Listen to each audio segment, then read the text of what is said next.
Hey guys, tonight we're diving into something that might feel like a bit of a revelation. Have you ever wondered why you tend to attract certain people in your life? Maybe it's that one friend who always seems to appear just when you need them. Or that partner who feels like they're almost too familiar, like you've known them for lifetimes. Tonight, we're going to explore the psychological forces behind why we connect with certain individuals. More specifically, we'll unravel Carl Jung's understanding of relationships and how your unconscious mind plays a key role in who you find yourself drawn to. So, before you get comfortable, take a moment to like the video and subscribe, but only if you genuinely enjoy what I do here. I'd love to know where you're tuning in from and what time it is there, so feel free to drop your location in the comments below. Now, dim the lights. Maybe turn on a fan for that soft background hum. And let's ease into tonight's journey together. It's a feeling we all know too well, the magnetic pull towards certain people. You might not always understand why, but somehow, you find yourself drawn to them, or they to you. Carl Jung, one of the most insightful minds in psychology, suggests that this attraction isn't just about chemistry or luck. It's much deeper than that. It's about energy, projection, and perhaps most intriguingly, the unspoken aspects of who we are that we often fail to recognize. Imagine walking into a room filled with people, and instantly, your eyes are locked on one individual. Maybe they have a way of speaking that resonates with you, or perhaps it's the way they carry themselves. For Jung, this connection could be a reflection of something in your unconscious, an energy exchange that's happening beneath the surface.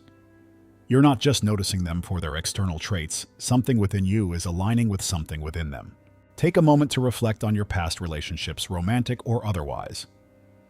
How many times have you been drawn to someone who seemed like a mirror of what you desired or feared? Jung believed that we attract people who reflect the qualities of our shadow or anima/animus, the unconscious parts of ourselves that we either repress or idealize.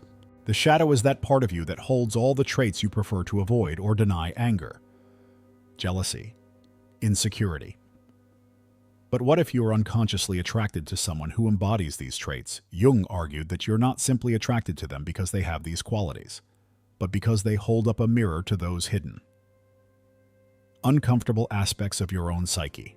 Similarly, the anima and animus represent the inner feminine and masculine qualities within us all, regardless of our gender. They are the archetypes that symbolize the unconscious counterpart to our conscious identity. If you're a man, your anima might be the aspect of your personality that embodies your sensitivity, creativity, and emotional depth. If you're a woman, your animus might represent strength, rationality, and assertiveness. When we meet someone who seems to mirror these qualities, it's like the universe is providing us with a reflection of the parts of ourselves that we need to integrate or understand more deeply. Jung's theory suggests that we attract individuals who have qualities that are either a perfect complement or a direct confrontation with our unconscious self. It's as if the universe itself is sending us these messengers to help us grow, face our hidden sides, or even heal old wounds. This can feel like fate or destiny, but at its core, it's just the powerful workings of your psyche at play, trying to guide you toward growth and self-awareness. Think about the people in your life who have brought you joy, conflict, and even pain. Now, consider what they have in common besides just being human. Of course, there's a certain alignment that exists between who they are and who you are, a meeting point where energies match. Some people draw us in because they reflect our potential, while others challenge us, forcing us to face the parts of ourselves that are less comfortable. This deeper connection between attraction and unconscious projection isn't limited to just romantic relationships. It plays out in friendships, family dynamics, and even in the people we choose to work with. It's an energy exchange that shapes our lives and our personal development. Now, as you think about the people in your life, take a pause. Ask yourself, what qualities do they reflect within me? Are they showing me parts of myself I haven't fully embraced? Are they bringing to light traits I need to confront? The answer to these questions might reveal more about yourself than you could have imagined. As we continue our exploration, let's turn the focus inward onto you. When you think about the people you attract, how often do you consider the idea that they might be a reflection of your own projections? If you've ever had the feeling that someone seems too perfect for you, or, conversely, that someone triggers you in ways that feel too personal. This section will shed light on why that happens. Carl Jung's theory of projection will help us make sense of these experiences and how the unconscious mind plays a significant role in the relationships we form. It's easy to assume that when we meet someone, we're seeing them for who they truly are. After all, we engage with the world through our senses, our eyes, ears, and emotions. But according to Jung, the reality is much more complicated. What we see in others is often not as much about who they are, but about what's happening within us. In other words, we're projecting our unconscious thoughts, feelings, and even unmet needs onto them. Let's unpack this with a simple scenario. Picture yourself meeting someone for the first time. On the surface, they appear friendly, perhaps even charismatic. You feel drawn to them, and in a way, you start to idealize them. But what if I told you that part of the reason you feel so connected to them is because they're embodying qualities you either wish to see in yourself or traits you've suppressed? This is projection at work. Jung suggested that projection happens when we unconsciously attribute our own thoughts, feelings, and traits to someone else. It's not that these traits are inherently in the other person, but that they reflect something within us that we've either failed to recognize or are not willing to accept. Essentially, you're seeing them through a filter created by your unconscious mind. Take the example of someone who might be very emotionally stable, someone you've just met. On the surface, they seem like the ideal partner or friend. But what you might not realize is that you're projecting your own desire for emotional stability onto them. Perhaps, in your own life, you've struggled with emotional chaos or turmoil, and this person appears to represent everything you long for. The more you interact with them, the more you may start to idolize their calm demeanor, without recognizing that they might just be embodying a trait you've yet to fully integrate in yourself. But projection can work the other way. 2. Let's say you meet someone who immediately triggers a negative reaction in you. Maybe they're too controlling, or perhaps they seem overly critical. While it's easy to blame them for these behaviors, Jung would suggest that you might actually be projecting a part of your own personality onto them. Maybe, deep down, you fear being controlled or criticized, and this fear gets triggered when you encounter someone who embodies those traits. The key here is to understand that projections are often a defense mechanism. They allow us to avoid confronting aspects of our own psyche that are too difficult to face.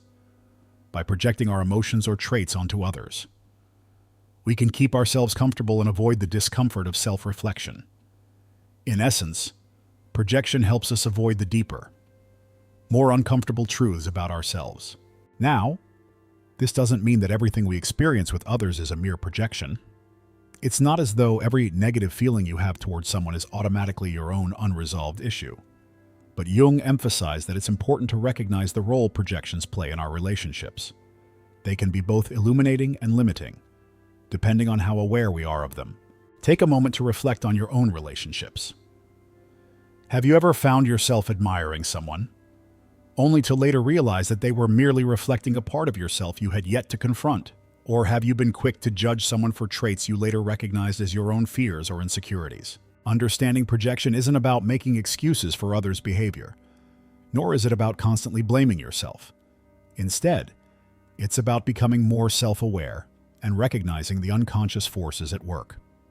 When we become aware of these projections, we can begin to see the people in our lives more clearly, not as vessels of our unconscious thoughts, but as individuals with their own agency and experiences. And as you start to recognize these projections in your own life, you'll notice that your relationships will begin to shift.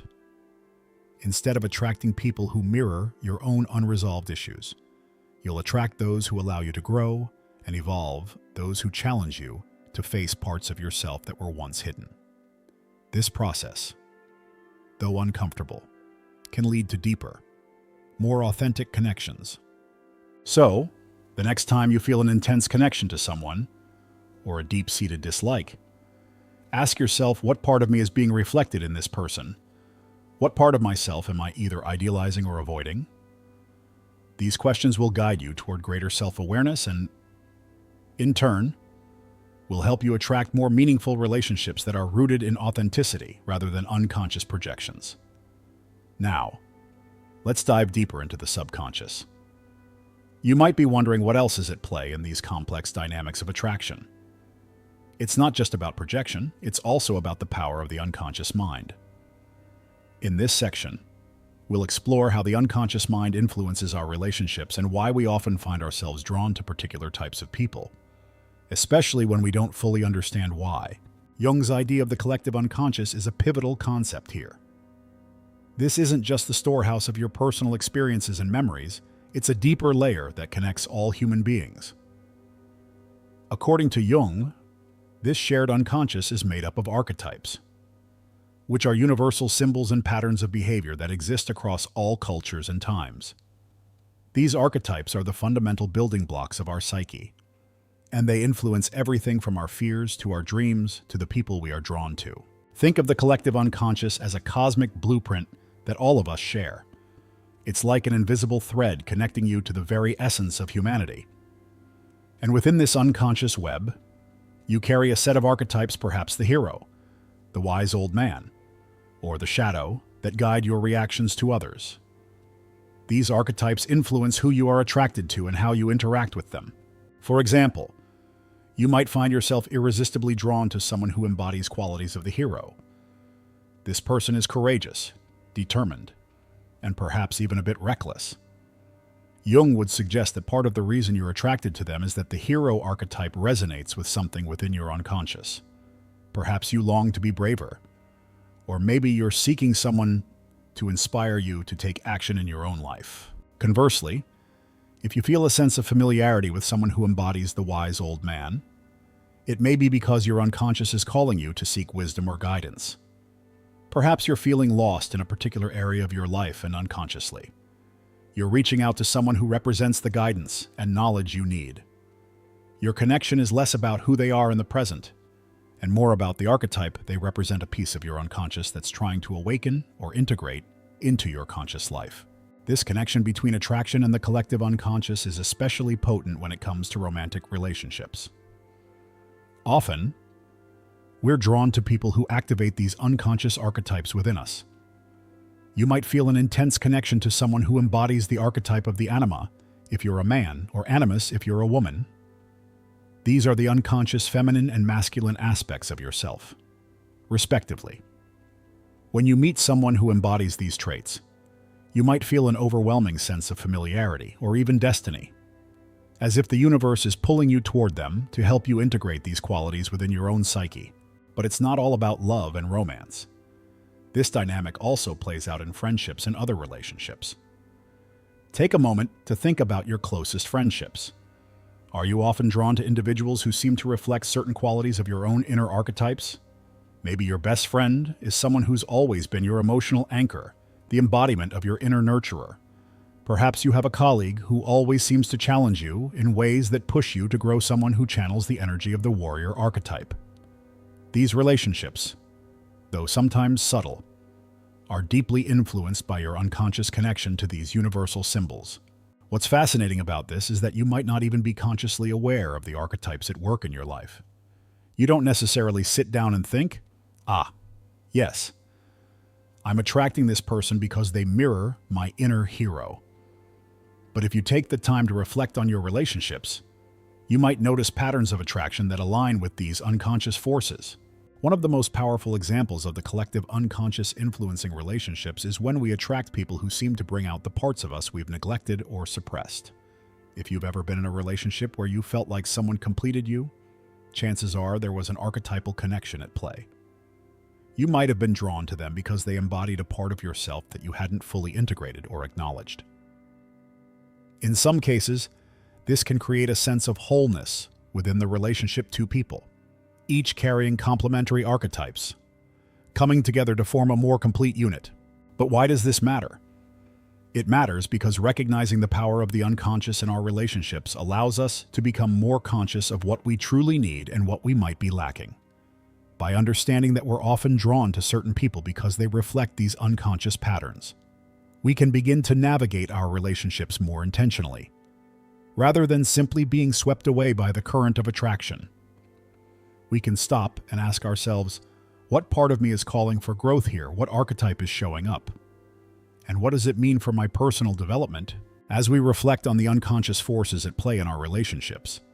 Let's not forget that these attractions are often opportunities for growth. The people you are drawn to, the relationships that challenge you, all serve as mirrors, reflecting the hidden corners of your own psyche. These are not coincidences, they are pathways to deeper self-awareness and integration. So, the next time you feel yourself irresistibly drawn to someone or something about them triggers a deep recognition within you. Ask yourself, what archetype are they activating within me? What aspect of myself am I being called to explore, understand, or embrace? By answering these questions, you might just discover new layers of yourself and unlock the potential for a more authentic, fulfilling relationship. As we move forward in our exploration of why we attract certain people, we now arrive at a fascinating dynamic, the dance of opposites. We've all heard the saying, opposites attract. But what if I told you there's a deeper, psychological explanation behind this phenomenon in this section?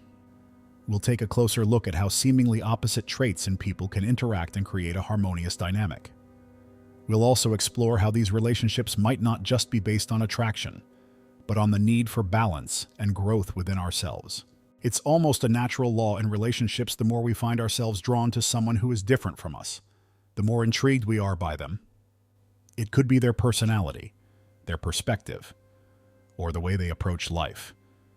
Perhaps you found yourself in a relationship with someone who, on the surface, seems to be your complete opposite. Maybe you're the quiet, introspective type, while your partner is outgoing and extroverted. Or maybe you're practical and grounded, while they are spontaneous and adventurous.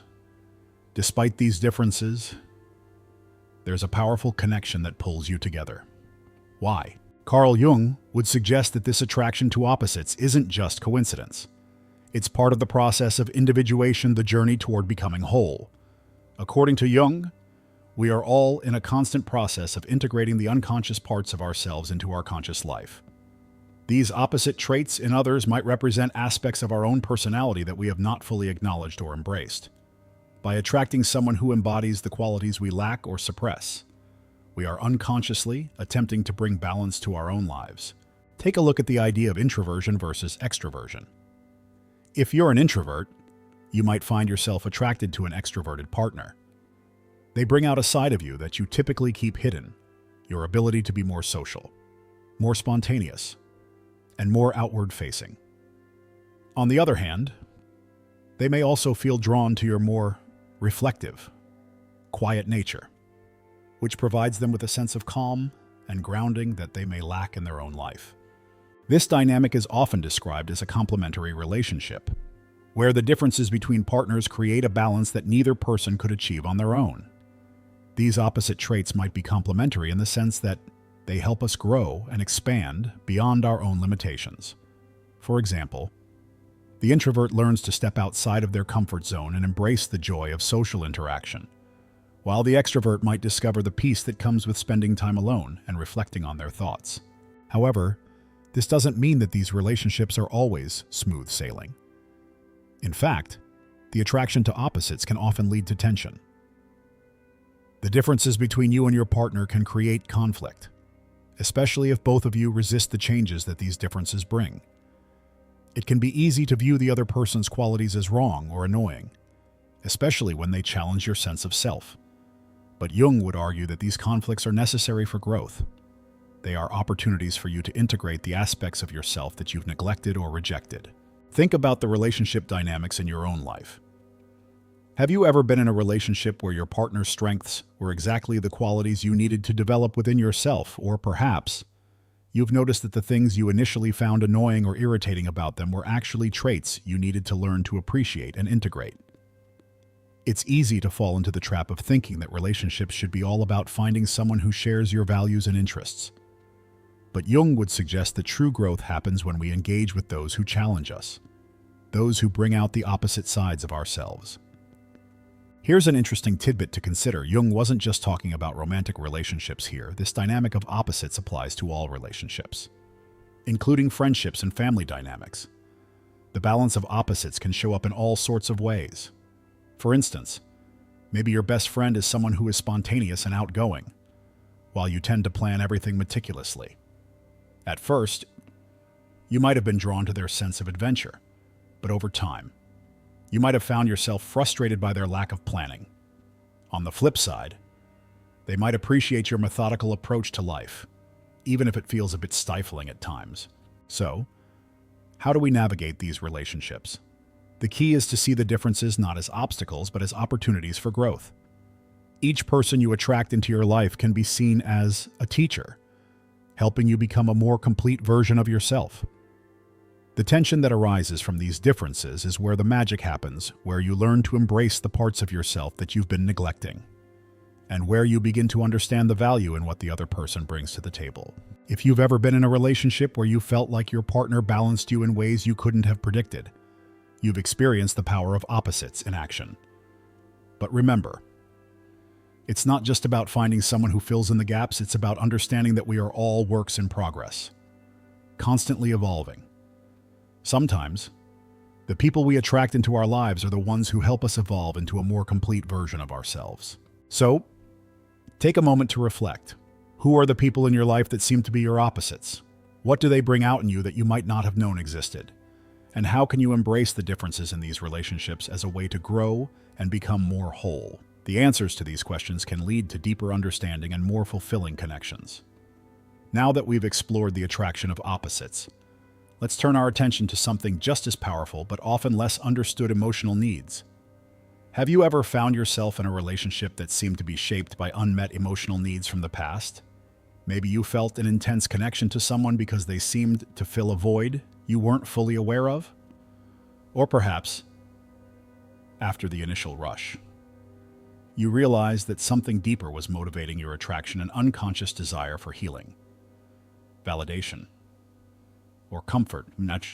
Jung believed that much of our attraction to others is influenced by unresolved emotional needs and early life experiences. These needs may stem from our childhood, where we learn to cope with the world by forming certain emotional patterns.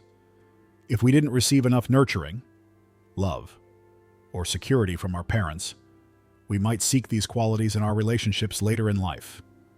These unfulfilled emotional needs can drive us to attract partners or friends who seem to meet those needs, even though the relationship itself might not be healthy or balanced. Let's take an example. Imagine a person who grew up with a parent who was emotionally distant or unavailable. As a result, this person might grow up with a subconscious longing for emotional warmth and connection. In their adult relationships, they might be drawn to partners who are warm and nurturing, yet the need to be saved or emotionally validated can lead to unhealthy dynamics. They might find themselves constantly seeking reassurance or attention from their partner, relying on them to meet an emotional need that hasn't been addressed within themselves. But here's the twist.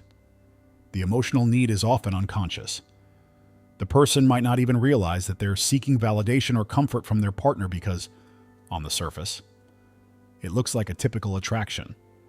It's not until they find themselves in a cycle of dependence or emotional frustration that the true nature of the attraction becomes clear.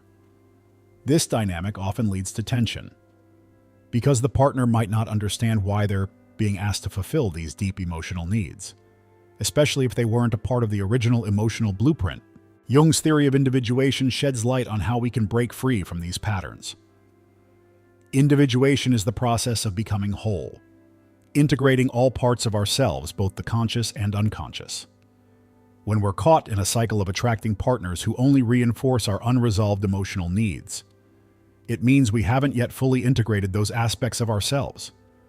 We're still relying on others to fill in the emotional gaps instead of learning how to meet those needs within ourselves. But here's the good news. You have the power to change this. The first step is awareness. When you recognize that your emotional needs are playing a role in the people you attract, you can begin to heal them from within. Self-awareness allows you to take responsibility for your own emotional needs rather than unconsciously placing that burden on someone else. This process might involve working through past wounds, perhaps with the help of therapy or personal reflection, and learning to provide for yourself the emotional comfort and validation that you once sought externally. Once you've addressed these emotional needs, you'll notice that your relationships begin to shift. You'll attract people who are better equipped to offer mutual, balanced connection rather than ones who just fill a void. These new connections will feel healthier because they're not based on emotional dependency, but on a genuine exchange of love, care, and respect. Now, let's consider another layer to this Jung's concept of the persona. The persona is the mask we wear to fit into society, the role we play in our relationships and communities. It's not necessarily a false identity, but it's a curated version of ourselves, one that we present to the world. The persona is often shaped by our social experiences and can sometimes hide the deeper, more vulnerable parts of ourselves. When we're drawn to others, especially in romantic relationships, it's often because they're attracted to our persona. But what happens when that attraction is only skin deep? What if we're attracted to someone's persona rather than their true self, or vice versa? This superficial connection can create imbalance, because while the persona can give us a sense of belonging and safety, it doesn't necessarily provide emotional depth or intimacy. This is why, after the initial excitement of a new relationship fades, you might find yourself questioning your attraction. Were you really drawn to who the person truly is? Or were you only attracted to the role they play in your life? It's an important question to ask, because it speaks to the difference between authentic connection and the projection of unmet emotional needs onto someone else's persona. One of the most powerful aspects of relationships is the potential for healing and growth. If you're aware of your emotional needs and the role they play in the relationships you form, you can begin to form deeper, more authentic connections. This is where the power of self-awareness comes into play. By recognizing your patterns and emotional gaps, you begin the process of healing, making it possible to attract relationships that are nourishing, supportive, and genuinely fulfilling. As you reflect on your emotional needs and their role in your relationships, consider this: are you attracting people who help you heal? Or are you unconsciously continuing old patterns of seeking validation or comfort? Are you giving yourself the emotional support you need? Or are you still relying on others to meet those needs? By answering these questions, you'll be one step closer to understanding the deeper forces at play in your relationships. And you'll gain the clarity needed to create healthier, more balanced connections moving forward. As we near the end of this exploration into why we attract certain people, let's wrap up by considering something equally important: the healing power of self-awareness. By now, you've hopefully begun to see how the unconscious projections, emotional needs, and even the attraction to opposites shape your relationships. But here's the ultimate question: how can we use this understanding to transform our connections and create healthier, more fulfilling relationships? The key, as Carl Jung suggests, lies in self-awareness. When you truly understand the forces at play in your life, those hidden psychological patterns that influence who you're drawn to and why you begin to take control. Self-awareness doesn't just help you identify why you attract certain people, it also empowers you to make intentional choices that lead to better relationships. It's the first step toward individuation, the process of becoming a more integrated, whole version of yourself. Let's look at an example. Imagine you've spent years attracting people who are emotionally unavailable, and you've always wondered why. At first, it might seem like a random series of events or just bad luck. But what if there was a deeper, unconscious pattern at play? What if, on some level, you were attracting these people because you had unresolved emotional needs from childhood, maybe a lack of emotional support or validation from a parent? When you start to realize that this pattern exists, you can begin to make different choices. Instead of unconsciously seeking out emotionally unavailable partners, you can start attracting people who are emotionally available, secure, and able to offer you the healthy connection you deserve. But how does this happen in practice? Self-awareness is like shining a light on the parts of you that have been hidden in the shadows. When you understand your own psychological makeup, your desires, fears, and needs, you're able to see the world and others with more clarity. You're no longer a passive participant in your relationships, reacting to unconscious patterns. Instead, you become an active participant, aware of the ways in which your past influences your present and ready to make conscious choices. As you begin to understand yourself more deeply, you may notice that your relationships start to shift. No longer do you attract people who mirror your unresolved issues. Instead, you begin to attract those who resonate with the more whole, integrated version of yourself. And this isn't just about romantic relationships, it extends to friendships, work relationships, and family dynamics. When you heal and become more self-aware, your relationships naturally reflect that growth.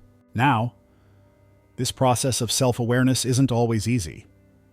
In fact, it can be incredibly uncomfortable. There will be moments when you confront parts of yourself that you've been avoiding or rejecting.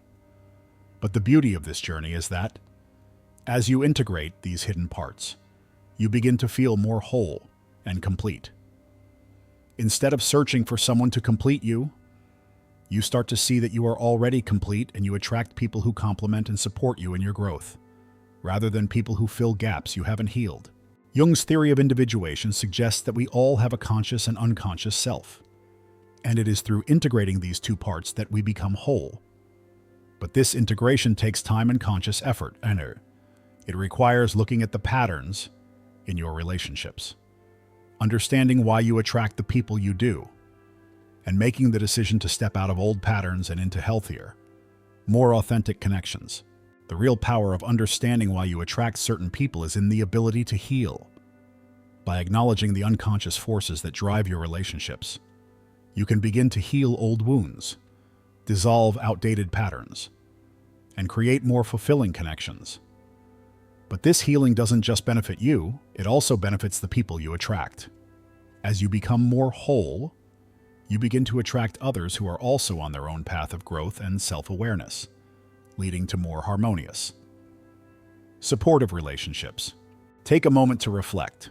What aspects of yourself have you ignored or rejected in the past? What parts of your psyche are you still avoiding? And how can you begin to integrate these parts into your life, knowing that the more you understand and accept yourself, the more you will attract people who resonate with your true, whole self. Self-awareness, in this sense, is not just a tool for personal growth, it's a key to healthier, more authentic relationships. As you become more conscious of who you are and why you're drawn to certain people, you unlock the potential for deeper, more meaningful connections. It's about knowing yourself well enough to attract the people who help you grow, heal, and become the best version of yourself. And so, as you walk away from this exploration, I leave you with one final question. How will you use the power of self-awareness to transform your relationships? Will you continue to be guided by unconscious forces, or will you step into the light, embrace your true self, and attract the connections that align with your highest potential as we close tonight's journey? Let's take a deep breath together. If you've made it this far, you've already taken a major step toward understanding the forces that shape your relationships. Let this knowledge settle within you, not as something to be rushed through, but as a gentle reminder to be kind to yourself as you continue your journey of growth. In the quiet moments ahead, reflect on the wisdom we've explored. Consider the patterns in your relationships and the role that self-awareness plays in attracting the right people into your life. Allow yourself the space to heal and grow, knowing that, just like in the stories we shared tonight, transformation happens gradually. The key is to remain open to understanding yourself and those around you. Now, with a soft sigh, let go of any tension. Let the thoughts of today drift away like leaves in a calm stream. Allow the peace of self-awareness to settle in your heart, knowing that you are on the path to deeper understanding and more fulfilling connections.